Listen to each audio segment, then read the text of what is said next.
కూటమి ప్రభుత్వం అధికారంలోకి వచ్చిన తర్వాత ఒక సంచలనమైన విషయాన్ని బయటకు తీసింది. ఏంటంటే తిరుపతి లడ్డు కల్తీ జరిగిందని చెప్పి పవన్ కళ్యాణ్ గారు దీనిపైన ప్రాయశ్చిత్త దీక్ష కూడా చేశారు. మరి దానిపైన సిట్ కూడా ఏర్పాటు చేయడం జరిగింది. ఇప్పుడు సిట్ కూడా తీర్పు చెప్పింది ఏంటయ్యా అంటే లడ్డులో ఏ విధమైనటువంటి కల్తీ జరగలేదని. దీని ప్రకారం మీరు ఏమని స్పందిస్తారు పవన్ కళ్యాణ్ గారి వ్యాఖ్యలకు? శాస్త్రం ముందుగా నమస్కారం అండి అందరికీ. మేము కల్తీ విషయం లడ్డు కల్తీ జరిగిందని ఒక కల్తీ కథ అంటే ఆయనకి సినిమాల్లో నటించడం అలవాటైపోయి రాజకీయాలు కూడా సినిమా అనుకొని ఒక కొత్తగా సెన్సేషనల్ జగన్ గారికి జన నీరాజనం పడుతున్నారు. జగనన్న జనంలోకి వచ్చారంటే జన నీరాజనం పడుతున్నారు. ఈ కూటమి ప్రభుత్వం వాళ్ళు ఏమని ప్లాన్ వేశారని దాని ప్లాన్ అనే అనాలి, కానీ దాని కథ రాసిన వాళ్ళు ఎవరో కానీ నాకు తెలియదు, కానీ అందులో నటించింది మాత్రం ద గ్రేట్ సనాతన ధర్మ పవన్ కళ్యాణ్ గారు. ఎందుకంటే తండ్రి కొడుకులు ఇద్దరు పక్కాగా ప్లాన్ ప్రకారం కథ రాశారు. ఆ కథలో నటించాలి కాబట్టి ఆల్రెడీ మన వాడికి అంటే మన పవన్ కళ్యాణ్ గారికి నటనలో అవకాశం ఉంది కాబట్టి ఆయన్ని వదిలేరనమాట. సరే ఆయన వదిలేరు, అసలు నిజ నిర్ధారణ ఏమీ జరగకుండా లడ్డూలో కల్తీ జరిగిందని హిందువుల మనోభావాలు దెబ్బతీసేలా మాట్లాడారు.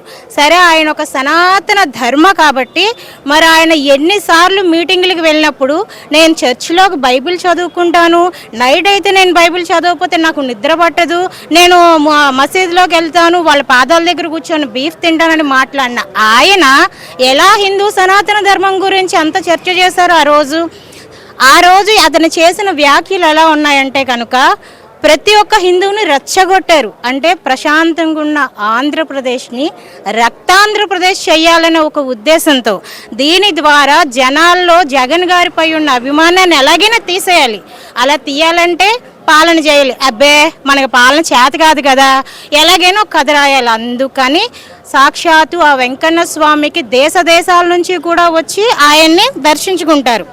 ఎలా అయినా ఒక ప్లాన్ వేద్దాం, ఒక కథ రాసేద్దాం, అందులో మనోడు ఆల్రెడీ ప్యాకేజీ స్టార్ ఉన్నాడుగా దించేశారు. సరే ఆ దించినోడు ఏమైనా కరెక్ట్గా ఉన్నాడా? ఒక రెడ్ కలర్ ఎరుపు రంగు దుస్తులు వేసుకొని అందరికీ నామం పెట్టాలి కదని ఒక నామం ఆయన పెట్టుకొని కళ్ళజోడు పెట్టుకొని ఆ 2 పేపర్లు చేత్తో పట్టుకొని సనాతన ధర్మ ఇందులో అది కలిసింది ఇది కలిసింది అది జరిగింది కలిసిందని మీరు ఎలా చెప్తారు? మీరేమైనా తయారు చేయించారా ఏంటి? మీరు దగ్గరుండి లడ్డూలు కొవ్వు తీసుకొచ్చి తయారు చేయించి పెట్టారా ఏంటి? ఆటలుగా ఉందా పవన్ కళ్యాణ్ గారు? మీకు 30,000 అమ్మాయిలు మిస్సింగ్ అయ్యారు, సుగాలి ప్రీత్ కేసు నేను డీల్ చేస్తాను ఆ స్టేజ్ ఎక్కినప్పుడల్లా ఒక అపరిచితుల్లో ఊగిపోయిన ఆయన ఈరోజు మరి ఏం న్యాయం చేశారని అంటే ఈరోజు గజనీ అయిపోయాడు ఆయన, మర్చిపోయాడు అన్నీని. ఎలక్షన్స్ ముందేమో అపరిచితుల్లో ఉన్న ఆయన ఎలక్షన్ తర్వాత ఆయన ఎందుకు గజనీ కింద మారిపోయారు? నువ్వేనా సనాతన ధర్మం గురించి మీరే మాట్లాడేది? జనంలోకి జగనన్న వెళ్తే జనాలు నీరాజనం పడుతున్నారు, దాన్ని డైవర్షన్ చేయాలని ఒక ఉద్దేశంతో ఒక కల్తీ కథ, ఈ కథ కల్తీ లడ్డు కథ. సరే ఇప్పుడు సిట్లో విచారణలో ఏమీ లేదని మొత్తం బయటికి తెలిసింది. సరే మరి ఇప్పుడు ప్రెస్ మీట్ పెట్టాలిగా, మాట్లాడాలిగా. ఏడి ఎక్కడ దాగున్నాడు? దేవాలయాల్లో మరణాలు జరుగుతుంటే స్పందించలేని ఆ సనాతన ధర్మ లడ్డూలో కల్తీ జరిగిందని గుడిమెట్లు కడిగేశాడంట. మరి ఇప్పుడు కడగమనండి వెళ్ళి సింహాచలంలో. అవన్నీ మనకి చేత కాదు కదా, ఊపు అంతే బాగా.